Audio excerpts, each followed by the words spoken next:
मोदी से छीन के रहेंगे, एनआरसी लेके रहेंगे, योगी से लेके रहेंगे।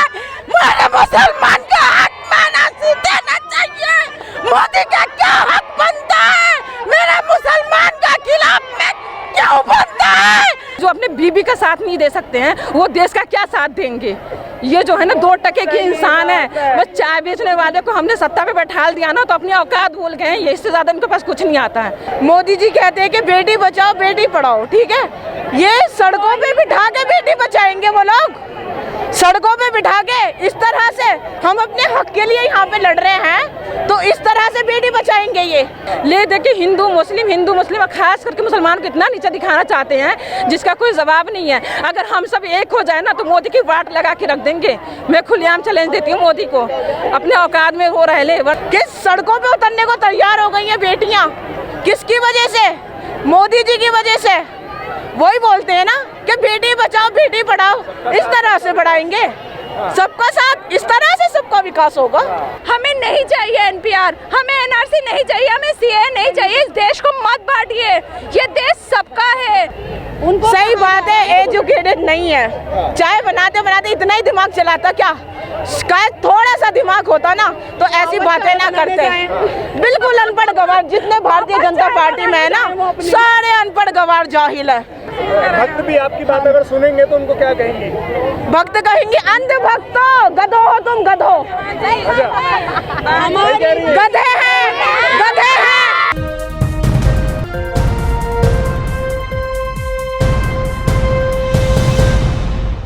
नागरिकता संशोधन कानून को लेकर विरोध प्रदर्शन का सिलसिला जारी है। दिल्ली के बहुत सारे इलाके इस वक्त शाहीन बाग की तर्ज पर चल चुके हैं। जी हाँ, जहां मैं इस वक्त मौजूद हूं वो दिल्ली का इलाका इंद्रलोक कहलाता है।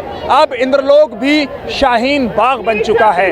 आप मेरे पीछे इस वक्त देख सकते हैं बड़ी संख्या में कल सुबह 11 बजे से महिलाएं प्रदर्शन पर बैठ गई हैं। मैं आपको बताऊं, शाहीन बाग की तरह इस प्रदर्शन का भी कोई चेहरा नहीं है, कोई ऑर्गेनाइजर नहीं है, बस महिलाएं अपने घरों से निकली हैं और आकर प्रदर्शन करने के लिए बड़ी संख्या में बैठ गई हैं। आज़ादी के नारों से गूंज रहा है दिल्ली का इलाका इंद्रलोक।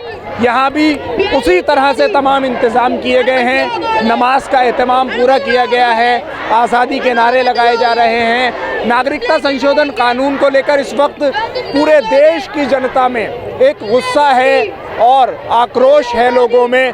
बड़ी संख्या में अगर मैं बताऊं आपको तो महिलाएं सड़कों पर हैं। यहाँ पुरुषों की तादाद ना के बराबर है और महिलाएं बड़ी संख्या में हैं। छोटे छोटे बच्चे इस वक्त अपने साथ लेकर ये महिलाएं प्रदर्शन में शरीक हुई हैं। मैं अब बात करने की कोशिश करूंगा इन महिलाओं से, क्यों आज इस सड़क पर बैठी हैं और किस चीज़ को लेकर प्रदर्शन किया जा रहा है।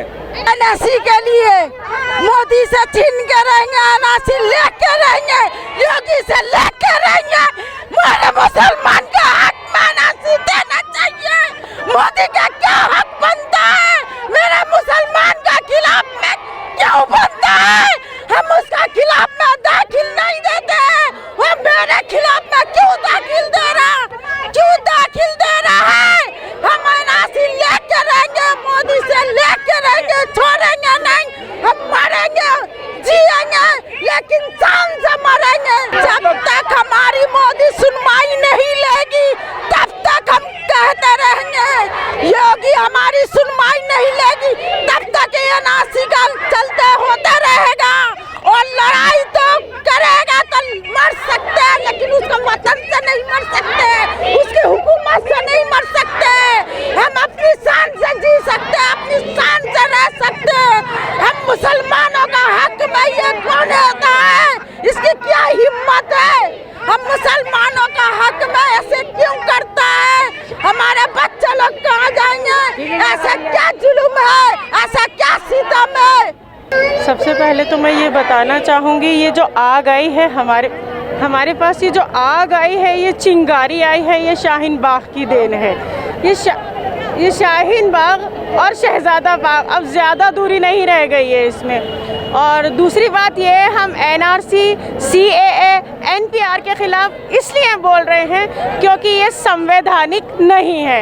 ये आर्टिकल 14 और 15 का उल्लंघन करता है। यह हमारे यानी मुस्लिम भाइयों को इसमें अधिकार बराबरी का नहीं दे रहा है। और मैं ये चाहती हूँ मोदी जी तक अपनी बात पहुँचाकर कि जैसे कि उन्होंने सारे धर्मों को उसमें लिया है, हमें क्यों बाहर किया है? क्या हमने उन्हें वोट नहीं दिया था? क्या उसी आधार से और उसी आधार कार्ड से उन्होंने हमारा वोट नहीं लिया था? आज उन्होंने उसी आधार कार्ड को इनवैलिड बता दिया है, तो यानी आप भी इनवैलिड हो चुके हैं। Please get down from your seat now. है कि हिंदू मुस्लिम सब एक हैं, तो एक है तो ये करते क्या है? कभी मुसलमानों के 3 तलाक पे बात करते हैं, कभी ये बोलते हैं कि मतलब मुसलमान की औरत को आज़ादी नहीं। कैसे नहीं आज़ादी? अगर हम बोलते हैं बुरखा पहन के अगर हम खुश हैं तो हमसे आज़ादी क्यों छीनी जा रही है? उसके अलावा तो उनके पास मुझे नहीं लग रहा है कोई और काम नहीं है, चाहे एनआरसी हो चाहे सीए भी हो। लेकिन वो जब भी मुद्दा उठाते सिर्फ मुसलमानों के लेके ही क्यों उठाते हैं? उनके पास और कोई काम है नहीं क्या? ये मेरा एक ही क्वेश्चन है। अगर वो कहते हैं एनआरसी में कोई खास वजह नहीं है मुसलमानों के लिए, नुकसान नहीं मुसलमानों का, तो मतलब क्या है? फिर मुसलमानों को भी शामिल करो ना। मुझे ये मतलब नहीं है मेरा कि इसमें ये चीज़ देना पड़ेगा नहीं देना पड़ेगा, वजह ये नहीं है। वजह ये है कि सब शामिल करो ना। फिर हम हिंदू मुस्लिम सिख ईसाई सब एक है, तो मुसलमान को क्यों छांट रहे हो आप? अच्छा, कितनी अजीब बात है कि अमित शाह जो कि गृह मंत्री हैं, होम मिनिस्टर हैं, वो तो कह रहे हैं कि एनआरसी आने वाला है, लेकिन प्रधानमंत्री कह रहे हैं रामलीला मैदान से कि हमने 2014 से लेकर अभी तक कोई बात ही नहीं की है एनआरसी पर। अरे ये सब ना फेंकू इंसान है, इनके बातों पे तो 1% भी भरोसा करना ना वजह ही नहीं है। जो अपने मेन बात ये है कि जो अपने बीबी का साथ नहीं दे सकते हैं वो देश का क्या साथ देंगे? ये जो है ना 2% के इंसान है। बस चाय बेचने वाले को हमने सत्ता पे बैठा दिया ना तो अपनी औकात भूल गए हैं। ये इससे ज्यादा उनके पास कुछ नहीं आता है। मैं हकीकत बोलूं, मैं आज यहाँ पे खास करके मैं यहाँ पे रहती नहीं हूँ, मैं इंदौर लॉक में रहती भी नहीं हूँ। मैंने सिर्फ एक चीज़ है मुझे मालूम पड़ा, तो मेरा यहाँ पे कोई जान पहचान नहीं, मैं सिर्फ अपने आप यहाँ पे अकेले इसलिए आई हूँ। मेरे अंदर बहुत दिन से ये चीज़ का था कि मोदी जी को और कोई अलावा कोई बात ही नहीं है। ले दे के हिंदू मुस्लिम खास करके मुसलमान को इतना नीचा दिखाना चाहते हैं जिसका कोई जवाब नहीं है। अगर हम सब एक हो जाए ना तो मोदी की वाट लगा के रख देंगे। मैं खुलेआम चैलेंज देती हूँ मोदी को, अपने औकात में वो रह ले, वरना हम लेडीज को ना मजाक न समझे। वो एक हो चुके हैं वो, और जो हिंदू है वो भी आप लोगों के साथ है इस कानून के। ये तो हिंदू का है साथ में हमारे है। मोदी जी कहते हैं कि बेटी बचाओ बेटी पढ़ाओ, ठीक है? ये सड़कों पे बिठा के बेटी बचाएंगे वो लोग, सड़कों पे बिठा के। इस तरह से हम अपने हक के लिए यहाँ पे लड़ रहे हैं, तो इस तरह से बेटी बचाएंगे ये? अरे क्यों झूठ बोलते हो? है जब तुम्हें बेटी की है ही नहीं तो किस तरह से, इस तरह से तुम बचाओगे बेटियों को? किस सड़कों पे उतरने को तैयार हो गई हैं बेटियाँ? किसकी वजह से? मोदी जी की वजह से। वही बोलते हैं ना कि बेटी बचाओ बेटी पढ़ाओ, इस तरह से बढ़ाएंगे सबका साथ, इस तरह से सबका विकास होगा। अपना तो विकास कर लो, अपना तो तुम्हारे कुछ नहीं है। करे ना, ये मतलब क्या इनका कि ले सही बात है, जिसकी बीवी नहीं होती ना वो पूरे देश को परेशान करता है। आपसे अगर कोई ये बात कहे, अगर आपके घर में घुसकर आपसे कोई ये बात कहे अगर कि आपको यहाँ पर अपने पूर्वजों के डॉक्यूमेंट्स देने पड़ेंगे, वो भी कौन से डॉक्यूमेंट्स कि आपके पूर्वज यहाँ के हैं कि नहीं, तो आपको कैसा फील होगा? मुझे तो इतना गुस्सा आएगा। मैं अगर आप पूछना चाहेंगे कि मुझे कैसा लगेगा, एंड देन कि मैं उसको जोर का थप्पड़ लगाऊंगी। सच बोल रही हूँ मैं। वो जो भी मेरे से क्वेश्चन करेगा ना, वो चाहे कोई भी हो, हाँ जी बिल्कुल। हिंदुस्तान एक आज़ाद देश है और यहाँ पर हमसे अगर ये कहा जाए कि मुसलमानों को प्रूफ देना होगा कि ये हमारा वतन है कि नहीं, ये हमारा वतन है कि नहीं, तो हमें प्रूफ देने की ज़रूरत है ही नहीं। सर एक बात बताइए कि हम हैं, हाँ? अगर हमसे कहे अपने बच्चे छोड़कर, अपने बच्चे छोड़ के पड़ोसियों के बच्चे पालो, क्या चाहिए? आप पड़ोसियों को कह रहे हो कि नागरिकता देंगे, अपने बच्चों को तुम बाहर निकालने की सोच रहे हो? अरे पहले अपनों को तो देखो, सही है ना? यानी आप कह रही हैं पहले प्रधानमंत्री को और हमारी पूरी जो भारतीय जनता पार्टी की सरकार है उसे अपने देश को देखना चाहिए, अपने देश के नागरिकों को देखना चाहिए, बाद में बाहर को देख रहे हो आप, पड़ोसियों को देख रहे हो।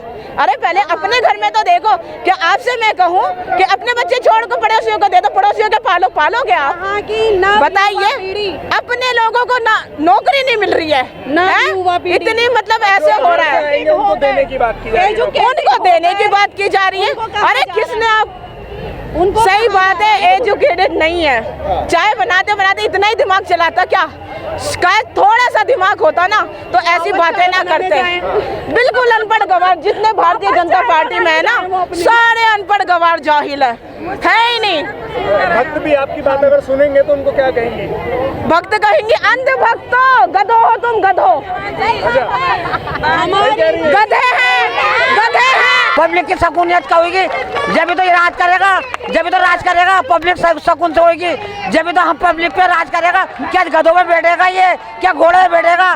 पब्लिक किस पे राज पड़ेगा? ये एक चाय वाला है, ये एक चौकीदार है, ये एक चाय वाला एक चौकीदार है, एक चाय वाला चौकीदार। मोदी जी कह रहे हैं कि एनआरसी से किसी को कोई नुकसान नहीं होगा, किसी को कोई खतरा नहीं है, मुसलमान सेफ है। मुसलमान के सब सेफ होने चाहिए, हिंदुओं के मुसलमानों सब सेफ होने चाहिए, सब सेफ होने चाहिए। सीलिंग क्यों लगा रही है? सीलिंग क्यों लगा रही है? बेरोजगार से बेरोजगार क्यों चल रही है? जब रोजगार नहीं होगा तो पब्लिक क्या करेगी?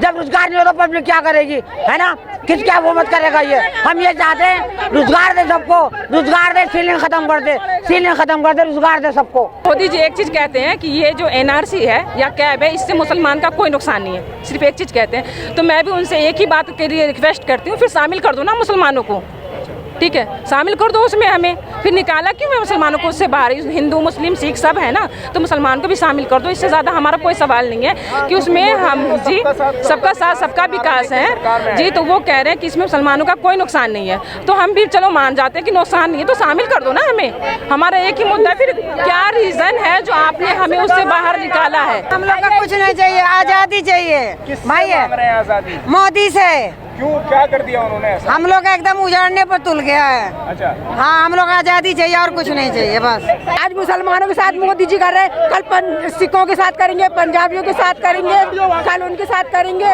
तो इसलिए पंजाब, हिंदू, मुस्लिम सब भाई भाई सब हमारे साथ है, क्योंकि हक की लड़ाई है ना ये। हमें नहीं चाहिए एनपीआर, हमें एनआरसी नहीं चाहिए, हमें सीए नहीं चाहिए। इस देश को मत बांटिए, ये देश सबका है, ये देश हम सबका है, इस देश को मत बांटिए।